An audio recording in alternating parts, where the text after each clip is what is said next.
Hello दोस्तों, जैसा कि पिछली वीडियो में हम लोग प्रमेय 6.1 और प्रमेय 6.2 को सिद्ध किए थे, जो कि थेल्स प्रमेय और थेल्स प्रमेय के विलोम है। और आज की इस वीडियो में हम लोग उदाहरण को सिद्ध करेंगे। तो चलिए वीडियो को शुरू करते हैं। और हाँ, अभी तक उस वीडियो को आप नहीं देखे हैं तो डिस्क्रिप्शन में लिंक दे दी गई है, वहाँ से वीडियो को देख सकते हैं। चलिए वीडियो को शुरू करते हैं।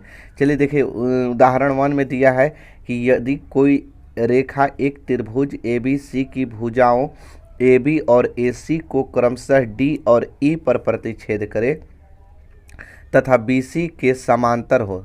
BC के क्या हो? समांतर हो। तो सिद्ध कीजिए कि AD बटे D AB equal to AE बटे AC होगा। ये क्वेश्चन आप लोग के परीक्षा के दृष्टि से काफ़ी भी यही है, पूछा जा चुका है क्वेश्चन। ठीक है, तो चलिए सिद्ध करेंगे। यहाँ से देखिए, चित्र यहाँ समझा देते हैं। जैसा कि चित्र दिखाई दे रहा होगा कि कह रहा था कि यदि एक रेखा एक त्रिभुज, तो एक त्रिभुज बोला था तो एक त्रिभुज बना लिया गया है ABC। ठीक है, अब कहा है एक रेखा, तो एक रेखा इस D को माना है, D को माना है। और कह रहा था कि AB और AC को क्रमशः D और E पर प्रतिच्छेद करे। देखिए, AB को कहाँ पर किया है? D पर, और AC को E पर प्रतिच्छेद किया है। और बोला है तथा BC के समांतर हो। D किसके समांतर है? BC के समांतर है। तो सिद्ध करके ले आना है। चलिए हम लोग सिद्ध करते हैं। तो जैसा कि डायग्राम दिखाई दे रहा होगा, तो सबसे पहले देखिए लिखेंगे कि दिया है। क्या लिखेंगे? दिया है। कौन सिद्ध कर रहे हैं? उदाहरण 1। ठीक है, उदाहरण 1 है, दिया है।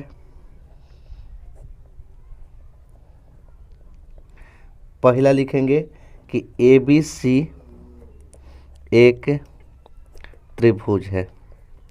दिया में क्या लिखेंगे कि ABC एक क्या है? त्रिभुज है। ठीक है, दूसरा देखिएगा, ABC एक त्रिभुज है। दूसरा में क्या लिखेंगे कि DE समांतर दे दिया गया था BC। यहाँ से DE समांतर दिया था BC, सिद्ध करना था। यहाँ से लिखेंगे सिद्ध करना है। क्या सिद्ध करना था? कि AD बटे AB। ठीक है, यहाँ से लिखेंगे AD बटे में AB बराबर AE बटे AC, AE बटा में AC। ठीक है, यही हमको सिद्ध करके ले आना है। चलिए अब यहाँ से लिखेंगे प्रमाण। प्रमाण ध्यान से समझिएगा, यहीं से आप लोग के समझना है। प्रमाण में आप लोग ध्यान से देखिए तो DE जो है, DE किसके समांतर है? BC के समांतर है। तो यहाँ से लिख दें कि D, चूँकि DE है वो समांतर है BC के। D किसके समांतर है? BC के समांतर है। जब DE BC के समांतर है तो थेल्स प्रमेय से क्या होता है? थेल्स प्रमेय क्या कहता है कि जब DE समांतर BC हो तो AD बटे DB और AE बटे EC। यहाँ से क्या लिखेंगे? AD बटे में DB और बराबर AE बटे EC। यहाँ से लिखिएगा थेल्स प्रमेय से, या आप लिख सकते हैं प्रमेय 6.1 से, थेल्स प्रमेय से। ठीक है, क्या लिखेंगे? थेल्स प्रमेय से AD बटे DB बराबर AE बटे EC। एक बार और समझिए कि चूँकि DE समांतर है BC के, तो हम का थेल्स प्रमेय के अनुसार से लिखते हैं AD बटे DB और AE बटे EC। अब देखिए, अब यहाँ ध्यान से समझिएगा, AD बटे DB है ना और AE बटे EC है ना, इसको पलट देते हैं। बस इतना ही आप लोग याद रखिए कि इस सब को पलट के लिखेंगे, यानी जो नीचे है उसको ऊपर लिखेंगे, जो ऊपर है उसको नीचे लिखेंगे। ठीक, अब मन में आपको सवाल दौड़ रहा होगा कि आखिर पलटेंगे क्यों? अगर नहीं पलटेंगे ना, अगर फिर उसके बाद क्या किया गया है? एक जोड़ा गया है दोनों तरफ। दोनों तरफ क्या किया गया है? एक जोड़ा गया है। तो इतना नहीं सिद्ध होके आएगा। ठीक है, दूसरा कुछ आएगा। क्योंकि हमको AD बटे AB और AE बटे AC से, तब पलटने से मतलब यही होता है ना, मैंने ज़्यादा प्रभाव नहीं पड़ता है। अब किसी अगर पलट रहे तो दोनों तरफ के पलटिए, एक तरफ के नहीं पलटाता है। तो हम यहाँ थी पलटेंगे तो क्या हो जाएगा? DB बटे में AD हो जाएगा, DB बटे AD बराबर EC बटे क्या हो जाएगा, AE हो जाएगा। ठीक है, यहाँ पर आप लोग समझ लीजिएगा कि पलटा गया है। अब लिखेंगे कि दोनों तरफ एक जोड़ने पर, ये हम अपना से नहीं लिखे हैं, बुक खुद किया है। अगर हम मान लेते हैं कि एक जोड़ा है दोनों तरफ और हम एक घटा देंगे दोनों तरफ तो गलती हो जाएगा। देखिए, अगर नहीं विश्वास है तो यहाँ से आप लोग देख लीजिए। देखिए, एक जोड़ा गया है ना, दोनों तरफ क्या जोड़ा गया है, एक जोड़ा गया है। आज देखिए यहाँ पलट दिया गया है, DB को ऊपर लिखा है, AD को नीचे लिखा है, AE को नीचे लिखा है, EC को ऊपर लिखा है। ठीक है, तो इस तरह से हम क्या करेंगे, दोनों तरफ लिखेंगे एक जोड़ने पर, एक जोड़ने पर, दोनों तरफ एक जोड़ने पर क्या हो जाएगा, DB बटा में AD और जोड़ एक अब बराबर इधर हो जाएगा EC अब बाई AC, सॉरी AE है, AE जोड़ एक। ठीक है, दोनों तरफ क्या करनी है, हम एक जोड़ दिए।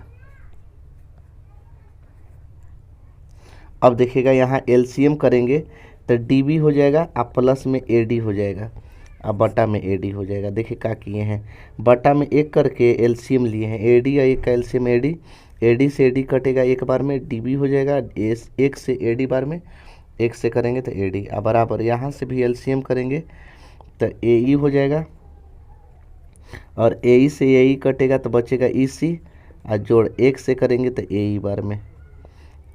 अब यहाँ समझिएगा, देखिए इधर यहाँ क्या था, DB प्लस AD, इधर देखिए DB आप प्लस में क्या है AD, DB है आप प्लस में AD।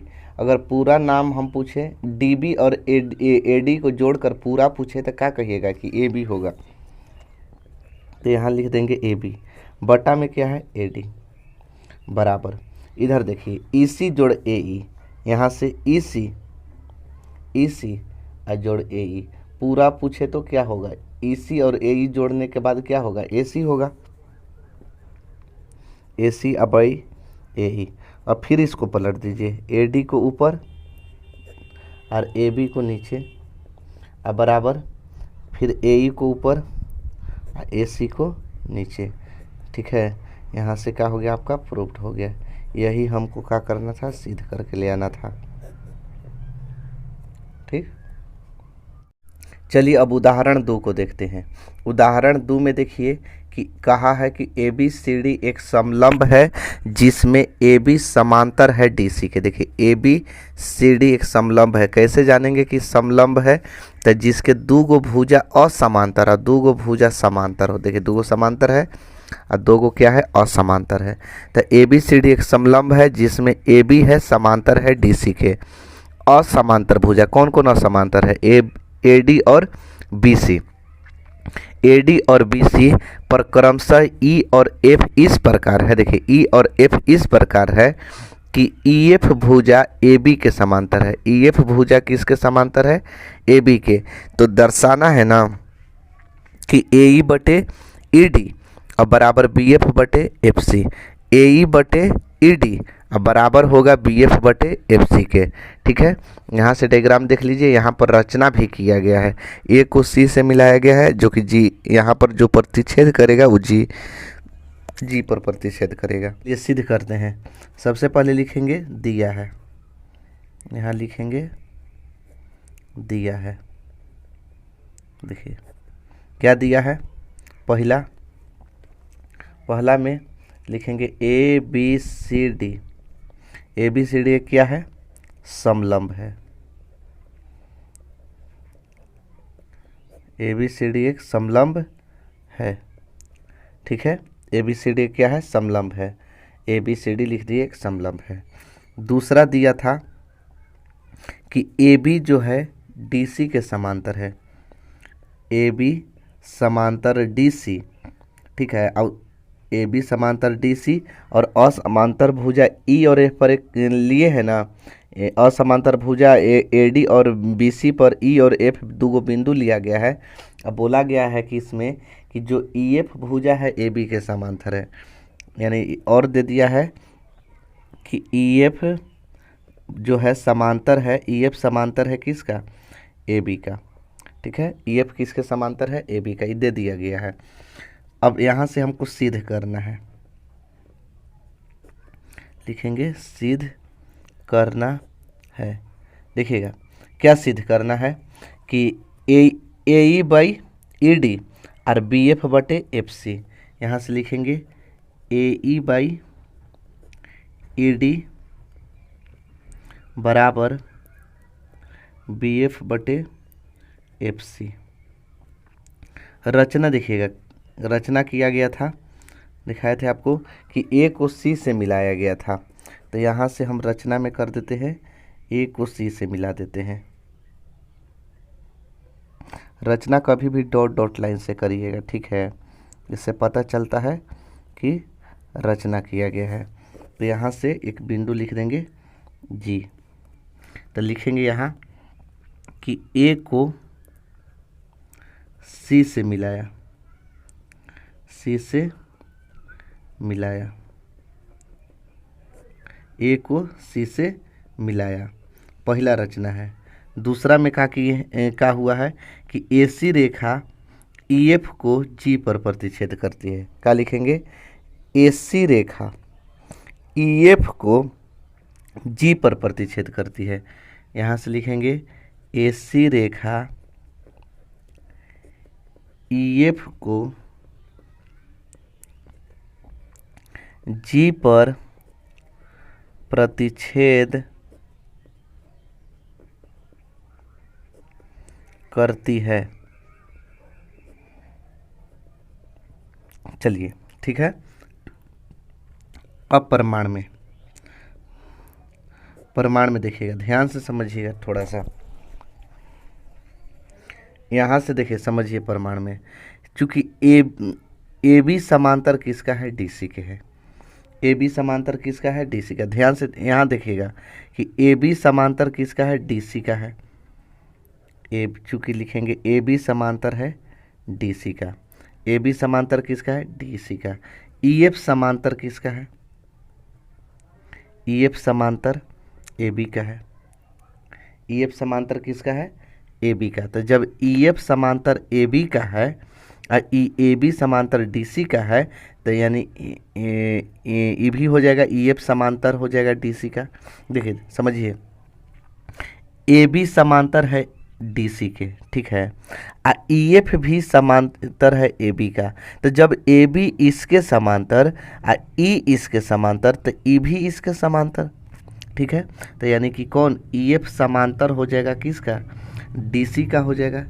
EF समांतर किसका हो जाएगा, DC का। अगर कारण देना चाहिएगा तो लिख लीजिएगा कि एक ही रेखा के समांतर, रेखा के समांतर रेखाएं परस्पर समांतर होती हैं, समांतर होती है एक ही रेखा की ओर। तो जब EF समांतर DC के हो गया तो EG भी समांतर DC के होगा और GF समांतर AB के होगा। तो देखिए यहाँ से समझिए, पहले त्रिभुज हम ADC में लेते हैं, त्रिभुज ADC में, किस में, त्रिभुज ADC में, ADC में, यानी इस त्रिभुज में लिए हैं। देखिए इसको कलर करते हैं।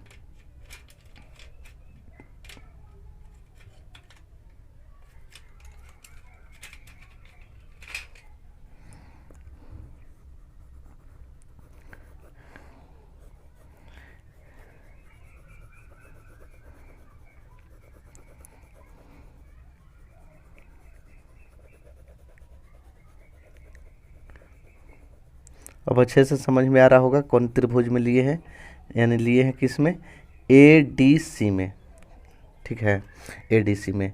तो EG समांतर कौन होगा, DC के होगा। EG समांतर किसका होगा, DC के। क्यों, क्योंकि EF समांतर DC है। तो यहाँ लिखेंगे EG समांतर होगा किसका, DC का, क्योंकि क्योंकि EF समांतर है, EF समांतर है DC का, EF समांतर DC, ठीक है। तो EG समांतर होगा DC के। तो जब EG समांतर DC होगा तो थेल्स पर में क्या कहता है, जब उस एक रेखा, कोई रेखा के समांतर होती है तो उनके अन्य दो भुजा एक ही अनुपात में होती है, यानी AE बटे ED और AG बटे क्या हो जाएगा GC, AE बटे ED और AG बटे GC। तो यहाँ लिखेंगे AE बटे ED बराबर AG बटे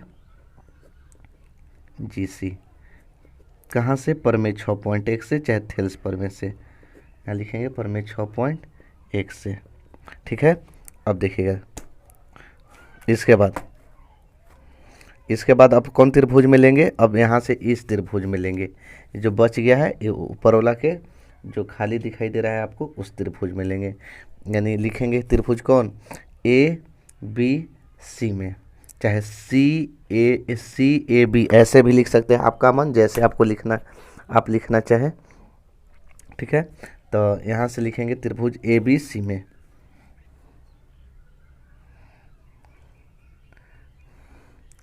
त्रिभुज ABC में। तो यहाँ से देखिएगा GF समांतर कौन है, AB कौन है, GF समांतर है AB का। तो यहाँ से लिखेंगे कि चूँकि GF समांतर AB, ठीक है। तो जब GF समांतर AB है तो थेल्स पर में से क्या हो जाएगा, BF बटे FC और AG बाई GC। यहाँ से लिखेंगे BF बाई FC अब बराबर AG बाई GC, ठीक है। कहाँ से भी, परमेय 6.1 से, परमेय 6.1 से।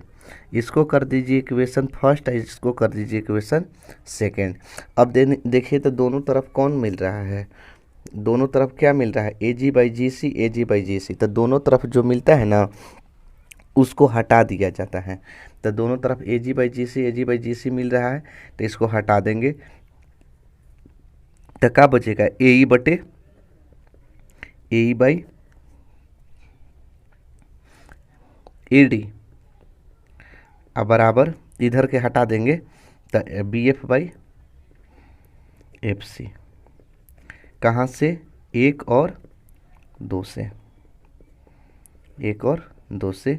यही सिद्ध करके ले आना था हमको, प्रूव्ड हो गया। चलिए अब उदाहरण 3 को देखते हैं। उदाहरण 3 में आपको जैसा कि दिखाई दे रहा होगा कि आकृति 6.16, देखिए आकृति 6.16 में दे दिया हुआ है PS बटे SQ, यानी दिया है PS बाई SQ और PT बाई TR, ये दे दिया है, ठीक है। PQR एक त्रिभुज है, ST है यहाँ से, और दे दिया है इसमें कि PS बाई SQ और PT बाई TR, ठीक है। तो और फिर दिया है तथा कोण PST, यानी देखिए कोण PST यानी S का कोण PST, देखिए है ना यहाँ S का कोण, अब PRQ यानी कि R का कोण, दोनों का दिया है बराबर दिया है कि PST बराबर दिया है PRQ के। तो बोला है कि सिद्ध करके ले आना है कि त्रिभुज PQR एक समद्विबाहु त्रिभुज है। यानी हमको सिद्ध करना है कि PQR एक क्या है, समद्विबाहु त्रिभुज है। यानी कि समद्विबाहु त्रिभुज किसे कहेंगे, अगर दो गो भुजा बराबर आ जाए तो कहेंगे कि क्या है, समद्विबाहु। PQR एक क्या है, समद्विबाहु त्रिभुज है। चलिए इसको सिद्ध करते हैं। जैसा कि डायग्राम आपको दिखाई दे रहा होगा, तो सबसे पहले हम लिखेंगे कि दिया है, लिखेंगे यहाँ उदाहरण कौन है, 3, उदाहरण 3 दिया है, दिया है पहला कि PQR एक त्रिभुज है, PQR एक क्या है, त्रिभुज है, ठीक है। PQR एक क्या है, त्रिभुज है। इसमें फिर दूसरा नंबर में डालेंगे, दिया था कि PS बटे SQ और PT बाई TR, PS बटे SQ बराबर PT बाई TR, ठीक है। PS बाई SQ और PT बाई TR दे दिया था। तीसरा नंबर में डालेंगे कि तीसरा का दिया था कि कोण PST यहाँ से लिखेंगे कि एंगल पी एस टी, इसको कोण बोलते हैं। अब बराबर दिया था P R Q, P R Q. आप लोग किताब लेके सामने बैठिएगा, ज़्यादा समझ में आएगा। जो जो दिया है उसको हम लिख लिए, ठीक है। अब सिद्ध करना है, यहाँ से लिखेंगे सिद्ध करना है। सिद्ध क्या करना है, तो सिद्ध यही करना है कि त्रिभुज पी क्यू आर एक समद्विबाहु त्रिभुज है। यहाँ से लिखेंगे पी क्यू आर एक समद्विबाहु त्रिभुज है, यही सिद्ध करके लाना है। समद्विबाहु यानी जिसकी दो भुजा बराबर हो उसे समद्विबाहु त्रिभुज कहते हैं। तो समद्विबाहु त्रिभुज है, यही सिद्ध करना है। यहाँ से लिखेंगे प्रमाण, क्या लिखेंगे, प्रमाण। प्रमाण में देखिए, ध्यान से समझिएगा। प्रमाण में सबसे पहले चूंकि दिया है P S by S Q अब बराबर P T by T R, इसको लिख लेते हैं P S by S Q अब बराबर P T by T R. ये दिया हुआ है ना, ठीक है। P S by S Q अब बराबर P T by T R. ध्यान से समझिएगा, जब P S by S Q अब P T by T R दिया है, यानी थेल्स प्रमेय वाला दे दिया है, तो जब अनुपात में दिया है तो इसका भुजा एक समांतर होगा कि नहीं। थेल्स प्रमेय के विलोम थोड़ा सा याद कीजिए। अगर अभी तक आप थेल्स प्रमेय और थेल्स प्रमेय के विलोम नहीं सिद्ध किए हैं तो हम सिद्ध करवा चुके हैं। जाइए, डिस्क्रिप्शन में लिंक दे दी गई है, लिंक से देखिए, बहुत अच्छी तरह से समझाया गया है। तो देखिए, जब पी एस बटे एस क्यू अब P T by T R दिया है, यानी अनुपात में दे दिया है ना, ई भुजा इस भुजा के अनुपात में, इस भुजा इस भुजा के अनुपात में दे दिया हुआ है। देखिए, पी एस बटे एस क्यू, पी टी बटे टी आर। तो कह सकते हैं कि एस टी समांतर होगा क्यू आर के, यानी एस टी किसके समांतर होगा, इस समांतर का चिन्ह होता है क्यू आर के। कहाँ से, प्रमेय 6.2 से, या लिख सकते हैं थेल्स प्रमेय के विलोम से, प्रमेय 6.2 से। तो जब एस टी समांतर होगा क्यू आर के, जब समांतर हो गया तो आप लोग के पता होगा कि जब दो गो रेखा एक तिर्यक समांतर रेखा, जब दो गो समांतर रेखा को एक तिर्यक रेखा प्रतिच्छेद करता है तो यहाँ के कोण और यहाँ के कोण बराबर होते हैं। यानी देखिए, अगर इसको थोड़ा सा आगे की ओर बढ़ाएंगे तो दो गो समांतर तो ये हो ही गया, एक तिर्यक रेखा प्रतिच्छेद कर रहा है, तो ये वाला कोण और ये वाला कोण संगत कोण, एक ही ओर के कोण को संगत कोण कहते हैं। तो कौन कौन कोण होगा, कोण पी एस टी, देखिए एस का कोण और क्यू का कोण, पी एस टी एस का कोण, और कोण P Q R, P Q R दोनों का होगा, बराबर होगा। ये कहाँ से होगा, लिखेंगे संगत कोण, संगत कोण। इक्वेशन कर देते हैं इसको फर्स्ट। अब देखिए, यहाँ से दिया में देखिए पी एस टी या बराबर पी आर क्यू दिया है, तो लिखेंगे कोण पी एस टी बराबर दिया हुआ है पी आर क्यू, ये दिया हुआ है, देखिए उतार दिए, यहाँ से लिखेंगे दिया है, दिया है। इक्वेशन कर देंगे 2, ठीक है। अब एक और दो इक्वेशन को देखिए, पी एस टी बराबर है, जब एक तरफ के बराबर रहता है तो हटा दीजिए ना, इसको हम क्या कर देंगे, हटा देंगे। तो जब इसको हम हटा दिए तो क्या बचेगा, पी क्यू आर और पी आर क्यू दोनों बराबर होगा, पी क्यू आर बराबर पी आर क्यू, ठीक है। कहाँ से, एक और दो से, एक ही और दो से ना हटाए हैं, एक और दो से। अब समझिए, ध्यान से समझिएगा कि पी क्यू आर और पी आर क्यू दो गो कोण बराबर हो गया, पी क्यू आर और पी आर क्यू दोनों कोण बराबर हो गया। तो जिस त्रिभुज की दो गो कोण बराबर हो जाती है उसकी दो गो भुजा भी बराबर होगी। कौन कौन, पी क्यू और बराबर का होगा पी आर। तो यहाँ से लिखेंगे पी क्यू बराबर पी आर, दोनों भुजा का होगी, बराबर होगी। अगर कारण देना है तो लिख लीजिएगा समान कोण की सम्मुख भुजा बराबर होती है, समान कोण की क्या है, सम्मुख भुजा, सम्मुख भुजा। आज जिस त्रिभुज की दो भुजा बराबर हो जाएगी वह त्रिभुज कौन कहलाएगा, समद्विबाहु त्रिभुज।